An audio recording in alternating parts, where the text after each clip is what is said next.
Estamos de vuelta en CNN Chile Radio en esta mañana de miércoles 7 de enero. Entrevista al diputado de RN, Frank Sauerbaum, en CNN Chile Radio, como destacamos en el reproductor de caracteres, con muchos temas de la contingencia que queremos analizar con el parlamentario, a quien ya lo vemos conectado con nosotros. ¿Cómo está, diputado? Bienvenido, muy buen día. Hola, muy bien, buenos días. Diputado, reajusta el sector público esta denominada ley de amarre. Con lo que conocemos hasta ahora, ¿ve chances reales de poder avanzar en la discusión parlamentaria o está más bien estancado? Mire, tenemos dos grandes problemas hoy día para avanzar en la ley de reajuste. Uno, el aspecto que más se ha conocido, ¿cierto?, que es el que tiene que ver con la ley de amarre, pero otro tema que yo creo que es el más de fondo, tiene que ver con la disposición de los recursos para poder pagar este reajuste. Fíjese que nosotros cuando discutimos la ley de presupuesto, nosotros hicimos esta advertencia. El gobierno hizo caso omiso a esta discusión, porque el gobierno hoy día presenta una ley de reajuste, para que la gente se haga una idea en números, de 1.700 millones de dólares más o menos, que es el costo total. De eso, el gobierno guardó para pagar el reajuste del año 2026 solo 660 millones de dólares. O sea, si uno hace una simple resta, que nos queda en evidencia que nos faltan 1.100 millones de dólares para pagar todos los compromisos que el gobierno ha adoptado. Entonces, la pregunta es, ¿de dónde vamos a sacar los recursos, cierto, que este año 2026 no tenemos disponibles en la ley? Entonces, el gobierno nos hace una proposición que para nosotros es bastante sorprendente, porque el gobierno dice que el próximo gobierno del presidente Kast va a tener que hacer una serie de reasignaciones presupuestarias, cosa que ellos mismos discutieron que no se podían hacer, ¿cierto?, porque se terminaba con una serie de derechos sociales, y también buscar holguras fiscales que tampoco nos van a dejar financieramente. Entonces, la situación es muy compleja para poder aprobar hoy día, porque no tenemos, como le digo, en el bolsillo, por lo menos hasta ahora, los recursos disponibles. Ya, en ese sentido, entonces, diputado, para hacer un consolidado de la información que usted entrega, ¿toda la bancada de RN ya está decidido que van a rechazar? Mire, nosotros le estamos pidiendo, no solamente a la bancada de Renovación, nosotros como oposición le hemos pedido al gobierno. El día de ayer tuvimos una larga sesión. De hecho, ahora en este momento a las 8:30 estamos citados de nuevo. El ministro llegó a contestar las preguntas, porque toda la oposición, el cuestionamiento que tenemos es por qué el presidente Kast va a tener que asumir una deuda de 1.100 millones de dólares para pagar un compromiso que este gobierno está tomando irresponsablemente, sin tener los financiamientos debidos. Si el gobierno no tenía el financiamiento para poder pagar un reajuste, debió haberlo dicho, haberlo conversado incluso con el presidente electo y buscar una fórmula que no termine, ¿cierto?, con una serie de asignaciones para poder pagar un beneficio que realmente hoy día no tiene los recursos suficientes provisionados. Y como le digo, a mí lo que más me molesta es que esta advertencia nosotros la hicimos hace 2 meses atrás. En noviembre, en inicios de noviembre, cuando vimos la ley de presupuesto, nos dimos cuenta que el reajuste todos los años viene ahí provisionado, viene guardadita esa plata, no estaba. Entonces le preguntamos al gobierno y nos dijeron, no, esa discusión la vamos a tener después. Entonces ahora nos encontramos con que efectivamente el gobierno toma una serie de compromisos, 129 compromisos distintos en este tremendo documento, que hoy día, como le digo, no tiene muchos de los recursos que se están comprometiendo. Ya, pero el gobierno ha señalado que también, por ejemplo, cuando hablamos de asegurar continuidad laboral, el gobierno ha señalado que esa fue una petición de los propios trabajadores. Bueno, claro, pero mire, fíjese que el gobierno hace una negociación de este tipo, lo voy a simplificar. El gobierno le dice a los trabajadores, mire, le vamos a dar un reajuste de 0% real, Pero se porque asegura el aumento continuidad real laboral, es. digamos, algo así. Pero claro, pero se asegura continuidad laboral, con una ley de amarre, ¿cierto?, que deja poca flexibilidad para el próximo gobierno para hacer sus contrataciones cuando llegue. Nosotros no vamos a dejar pasar esas normas porque nos parece que son inmorales. Yo creo que el gobierno no puede pretender, ¿cierto?, que sus personas más cercanas queden dentro de la administración del presidente Kast, y él tendrá la libertad para poder designar a las personas que sea para llevar adelante el programa de gobierno que los chilenos eligieron. Bueno, se ha hecho énfasis, eso sí, que los cargos de confianza salen el 11 de marzo y que la nueva administración traerá, por supuesto, a los suyos. Usted decía anteriormente, diputado Sauerbaum, estamos conversando con Frank Sauerbaum, diputado de Renovación Nacional. Usted decía que, por supuesto, la conversación que ha tenido con la bancada de RN tiende a rechazar al menos la propuesta que hoy está sobre la mesa. Señalaba también que han buscado ese respaldo de rechazo en otros sectores de la actual oposición. Pero quisiera preguntarle si han tenido conversaciones con algún parlamentario del oficialismo actual que también vaya a rechazar. Se lo pregunto porque ha habido declaraciones, por ejemplo, como la del diputado Leiva, donde señala: yo no lo consideraría un amarre, pero entiendo si alguien lo ve como un amarre. Con esto no quiero decir que el diputado Leiva vaya a rechazar, pero sí ha habido ciertas relativizaciones o ciertas críticas, entre comillas, de un sector del oficialismo también respecto a esta iniciativa. ¿Tiene información si algún Sí. parlamentario oficialista va a rechazar o está más en la línea de lo que ustedes plantean? Mire, hemos escuchado declaraciones del Partido Socialista y algunos también personas del PPD que no están de acuerdo con estas iniciativas que el gobierno tomó. ¿Y sabe por qué? También es una cosa que no se ha dicho mucho, pero la verdad que nosotros, yo soy miembro de la Comisión de Trabajo también, aparte de la Comisión de Hacienda. En la Comisión de Trabajo, en diciembre del año pasado, del 2024, se presentó una iniciativa para poder regularizar esta situación de la confianza legítima. Fíjense que yo la aprobé, yo la voté a favor.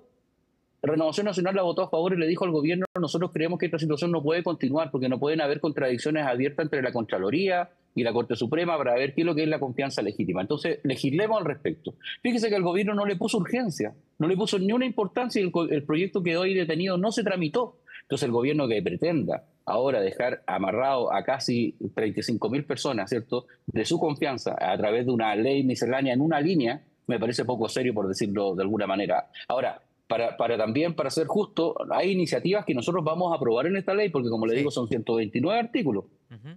Hay normas que nosotros mismos pedimos, como hay 9 puntos que nosotros pedimos en la ley de presupuesto, por ejemplo, la rebaja de contribuciones, la postergación del pago de contribuciones, la suspensión de los reevalúos y una serie de otras cosas que vamos a aprobar, como el transporte del subsidio rural, que también nosotros lo solicitamos. Pero como le digo, hay muchos puntos que nosotros vamos abiertamente a rechazar porque sencillamente no están financiados y creemos que es una irresponsabilidad hacerlo. Diputado, ¿con qué parlamentarios del PS y el PPD ha conversado sobre esta posibilidad de rechazar? Usted lo señaló al inicio de la respuesta. No, no, yo no he conversado con nadie en particular. Lo que yo dije es que hay personas que han declarado. Yo he escuchado las declaraciones de algunos diputados acá en el Congreso, en la Ok. prensa, diciendo que a ellos no les parece, pero yo no he conversado con nadie personalmente de este tema. Ya, diputado, aquí se estaría tratando de atar de manos a la próxima administración encabezada por José Antonio Kast, que digámoslo, en campaña incluso, el hoy presidente electo muchas veces dijo: vamos a revisar el Estado, vamos a hacer una auditoría, catalogando incluso uno de sus asesores más cercanos de parásitos a parte importante de los funcionarios públicos, incluso a aquellos que prestaron funciones en el gobierno del expresidente Sebastián Piñera. Sí. Sí, mire, yo creo que estas normas lo que buscan es justamente poder entrampar la instalación del próximo gobierno. Y hay una serie de normas que están aquí, como le digo, de las 129 artículos, buscan justamente que nosotros entremos en un abierto conflicto con las organizaciones sindicales. Porque, como le digo, para empezar, no tener la plata de pagar un compromiso que el Estado asume, los trabajadores legítimamente nos van a decir en marzo, en abril o en mayo del próximo año: oiga, el Estado se comprometió con nosotros a pagarnos estos recursos y no están, por ejemplo. Entonces, obviamente, eso va a generar un conflicto. Nos va a generar un conflicto ahora también con la contratación de personas y con el despido de personas, pero además quieren cambiar por ley, en una ley, como le digo, que son de una línea, no tienen mayor discusión, una situación que viene hace muchos años, que, por ejemplo, la condición de los contratos, los contratos a contrata, ¿cierto?, que tienen por definición un plazo definido. Sí. Y la ley, entonces yo creo que el gobierno lo que quiere hacer en el fondo es dificultar la instalación del próximo gobierno con pequeñas cosas, y nosotros, como le digo, no las vamos a dejar pasar, y yo creo que no tienen los votos suficientes y el gobierno ya lo sabe.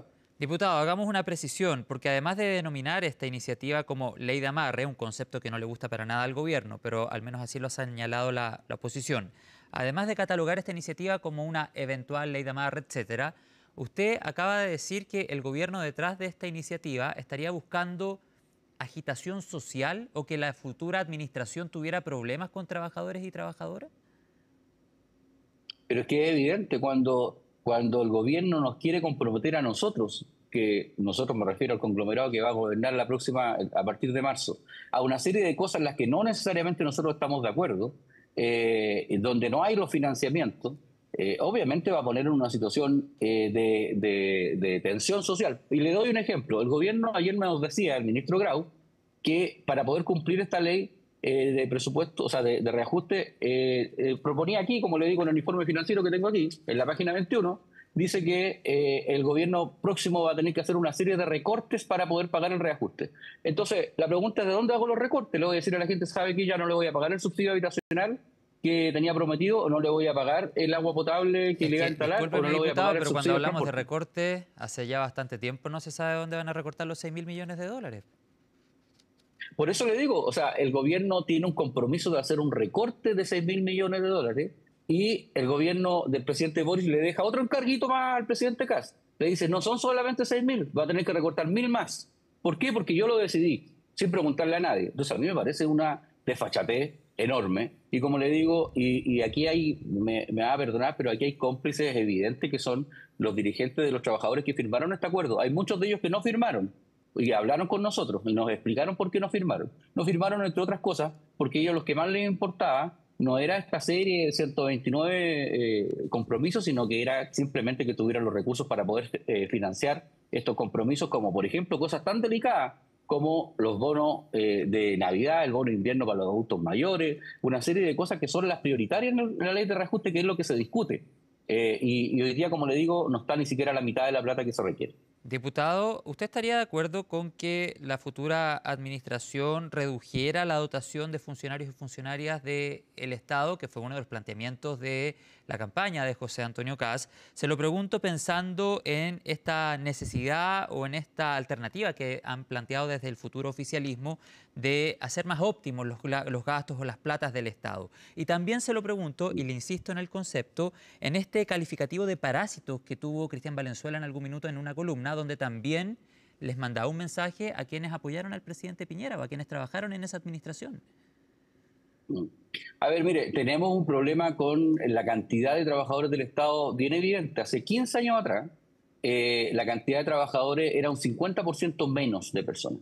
Y hoy día, para que la gente se haga una idea, el 30% de todo el presupuesto nacional se ocupa en pagar recursos, ¿cierto?, para los trabajadores fiscales. Entonces tenemos una explosión del crecimiento en el Estado muy abultada. Y no se hace en Chile lo que se hace en otros países, por ejemplo, en los países más modernos. ¿Qué es lo que se hace? Se contrata en el sector público proporcionalmente de lo que se está contratando en el sector privado para no producir un desacople, ¿cierto?, en la cantidad de trabajadores y en la productividad de esos trabajadores. Entonces hoy día tenemos, evidentemente hay un problema objetivo, ahí están los números, no lo estoy inventando yo, ahí están los números, hay un exceso de trabajadores. Ahora hay que buscar que esos trabajadores hagan bien su trabajo, que sean productivos, que sean eficientes para poder justificar esas contrataciones. Pero como le digo, de partida, todas las personas cercanas al gobierno y de confianza se tienen que ir apenas llegue el 11 de marzo por una cosa moral y ética. Pero a mí me extraña mucho que el Partido Comunista, sobre todo, y el Frente Amplio apoye una norma muy similar a la que nos dejó el presidente Pinochet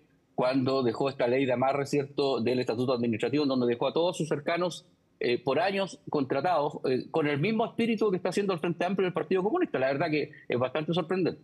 Bueno, haciendo referencia a la dictadura de Augusto Pinochet, el diputado Frank Sauerbaum culmina al menos esta parte de la entrevista. Usted decía 6.000 millones de dólares que comprometió recortar José Antonio Kast, se agregarían 1.000 más a propósito de esta iniciativa. Quedaremos atentos a cómo sigue esta discusión en el Parlamento. Quisiera preguntarle ahora, diputado, por la aprobación en el Senado de la reforma al sistema político, una iniciativa que ha llevado adelante el propio ministro del Interior, Álvaro Elizalde, estuvo el día de ayer en el Congreso. Algunos de los planteamientos, con requisito del 0,5% del padrón para nuevos partidos, el Senado aprueba esta reforma política, se le otorga rango legal a las bancadas, elimina algo que se ha criticado bastante, que bastaba la constitución, por ejemplo, de un partido político, aunque esto no fuera realmente representativo para obtener financiamiento político, entre otras medidas que se ponen sobre la mesa. ¿Qué futuro le ve en la Cámara a esta reforma y si pudiésemos esperar, al menos así lo proyecta el ministro del Interior, una discusión relativamente rápida? Mire, nosotros somos partidarios de llevar esta reforma adelante con todos sus defectos, porque obviamente uno no siempre queda feliz. Nosotros queríamos ir mucho más allá. Mire, fíjese que después de la reforma que se hizo el año 2014, la ley hoy día de partidos políticos puso incentivos perversos, que hoy día un grupo de personas se junta, hace un partido político con muy pocos requisitos, se financia con recursos del Estado, y finalmente eso provoca una atomización de la actividad pública que impide los acuerdos. Fíjese que tenemos 22 partidos políticos hoy día en el Congreso Nacional. Eso es una cosa loca. Hoy día no se puede poner de acuerdo nadie con nadie, porque obviamente dependemos de un diputado o dos diputados que no responde a nadie, que no tiene proyecto político ni de largo plazo ni compromisos que cumplir, y por lo tanto eso impide que tengamos conversación. Y una cosa tan simple como reformar el sistema político, que la gente a lo mejor lo ve muy lejano, nos va a facilitar poder llegar a grandes acuerdos. La reforma previsional, de la cual yo también participé, fíjese, estuvimos 10 años discutiendo la reforma previsional para llegar ahora a un acuerdo que no dejó contento a nadie totalmente, pero que sin duda va a ser un aporte importante a las pensiones de los adultos mayores. Y por lo tanto, eso hubiese sido mucho más rápido si hubiésemos tenido pequeños partidos o grandes conglomerados con los cuales entenderse, pero hoy día dependíamos de 2 personas o 3 personas que son personas independientes, que no le responden a nadie, que no tienen una estructura partidaria Ok, y que obviamente tienen incentivos que para formar partidos políticos que la ley hoy día pero ¿cuál es el ambiente en la lamentablemente Cámara deja. con esta propuesta que sale del Mi- Senado? Mire, por lo menos de nosotros hay muy buena disposición a hacerlo.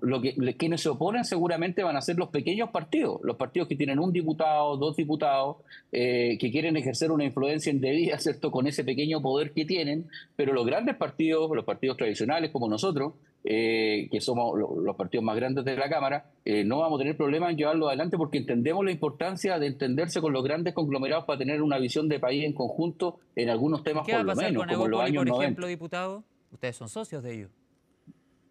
Mire, Evópoli hoy día, lamentablemente, en su última Sí, elección tras la elección. sacó 2 diputados, sí, tras la elección, lamentablemente, sacó 2 diputados solamente. Y yo creo que ellos están en un periodo de reflexión para ver qué es lo que van a hacer con su partido. Yo lo lamento porque es una opción liberal, ¿cierto?, de derecha distinta, es un aporte, pero bueno, ellos van a tener que repensarse, ver cómo vuelven a florecer, pero bueno, eso depende del proyecto político que ellos levanten. No, Ya, pero por no, no ejemplo, pueden ser subsidiados. cuando usted dice los partidos chicos a lo mejor van a presentar reparos en la Cámara a esta discusión de la reforma al sistema político.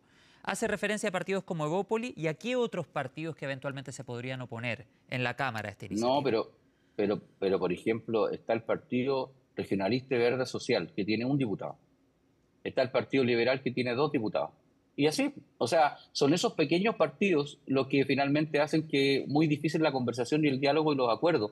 Como le volví a decir, en los años 90, cuando teníamos grandes conglomerados políticos, estaba la Alianza por Chile, que eran los partidos de derecha, y la Concertación, que eran los partidos de centro izquierda. Por lo tanto, tuvimos ahí reformas tributarias, reformas previsionales, reforma a la Constitución, que nos llevó a tener al país creciendo al 7 al 6%, disminuyendo los niveles de pobreza, fortaleciendo la clase media, y eso se dio justamente porque éramos capaces de dialogar y conversar. Yo creo que eso es lo que nos falta en el país. Ya, o sea, en el fondo usted apuesta por esta reforma como una manera de entregar mayor gobernabilidad a la próxima administración y a las que vengan por delante. Vamos a quedar bien atentos a cómo sigue esta discusión. ¿Usted cree que podamos tener luz verde antes del receso legislativo? Sí, nos encantaría. Mira, hay varios proyectos que nosotros queremos sacar antes del receso legislativo. Este es uno, la reforma a Gendarmería, que el gobierno también la va a presentar. Nosotros nos reunimos con el gobierno la semana pasada, entre Pascua y Año Nuevo, para conocer el proyecto que el gobierno va a presentar. Eso es otra reforma que es breve de discusión y que hay un consenso generalizado de que hay que hacerlo, sobre todo conociendo los últimos hechos de corrupción que se han conocido, y por lo tanto cosas como esa nosotros le vamos a dar la mayor prioridad. Bien, diputado, nos quedan pocos minutos. Hablemos de lo que tenemos por delante. El presidente electo está en Perú, se va a reunir en las próximas horas con el presidente José Gerí. ¿Qué expectativas tiene respecto a estos encuentros? Y le agrego inmediatamente otra pregunta en virtud del tiempo. ¿Qué perfil debiese tener a su juicio el canciller que asuma en marzo junto a José Antonio Kast, considerando sobre todo lo que ha pasado en los últimos días entre Venezuela y Estados Unidos? ¿Cuál es el perfil? Se habla, por ejemplo, de Francisco Pérez Maquena como una alternativa. ¿Le parece una persona adecuada? ¿Cuál cree debiesen ser las principales características de quien asuma la Cancillería? Mire, se han ido sucediendo una serie de hechos, ¿cierto?, estos últimos días que han ido quizás cambiando el perfil del canciller. Nosotros tenemos que tener distintas prioridades. Una, por ejemplo, a Pérez Maquena, que yo lo conozco, tengo una muy buena impresión de él, es una persona que pudiera, por ejemplo, eventualmente estar encargado del área de negocios de la Cancillería. Yo me lo imagino, ¿cierto?, trayendo inversión al país. Es una persona que sabe mucho de ese tema y por lo tanto quizás ese sería un enfoque importante.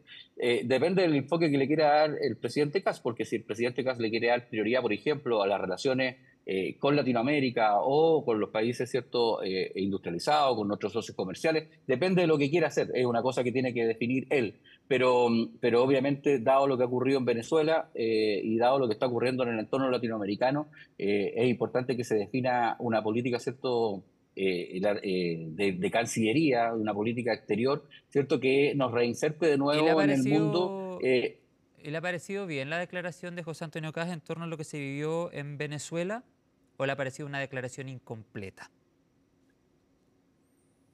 No, yo creo que el presidente Kast hace un comentario de sentido común. Y la gran mayoría de los chilenos pensamos, ¿cierto?, que ahí hay una dictadura, una narcodictadura, ¿cierto?, y que Estados Unidos, independiente de que uno tenga una visión crítica de la intervención que hace, en el fondo es un alivio para toda Latinoamérica.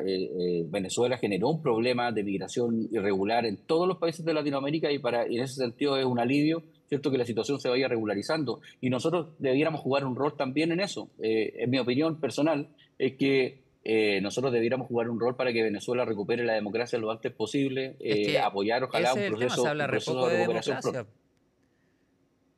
Sí, por eso le digo, yo creo que el rol que tiene que jugar Chile en política exterior es esa. En Venezuela en particular tiene que promover un acuerdo amplio democrático que los lleve de nuevo a tener elecciones libres y que haya un reconocimiento del resultado, no como la última elección, y que los organismos internacionales se hagan cargo también de esa situación. Yo creo que Naciones Unidas ha estado muy ausente en esta discusión y ojalá que pronto salga presente. Bien, porque dentro de todo lo que declaró el presidente electo, señalaba el sábado, la democracia se defiende con convicción, coordinación y con el respeto irrestricto al derecho internacional. ¿Usted considera que Estados Unidos respetó el derecho internacional?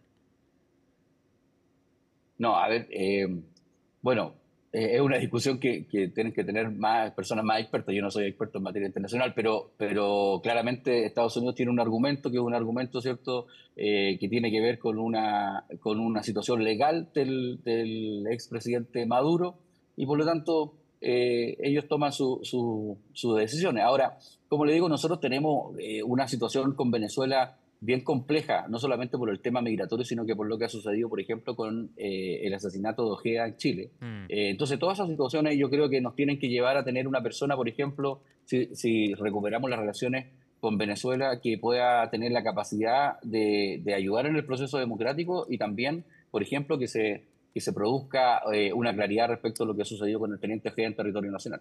claro que sí. Bien, diputado, estamos ya terminando. Le tengo una pregunta nuevamente de la contingencia nacional a propósito de la discusión que se ha generado con la iniciativa por el reajuste al sector público. Me gustaría que habláramos también de otros proyectos que algunos catalogan como desfinanciados. Por ejemplo, el FES. A esta altura, por ejemplo, una condonación del CAE podríamos calificarlo como una quimera, por ejemplo.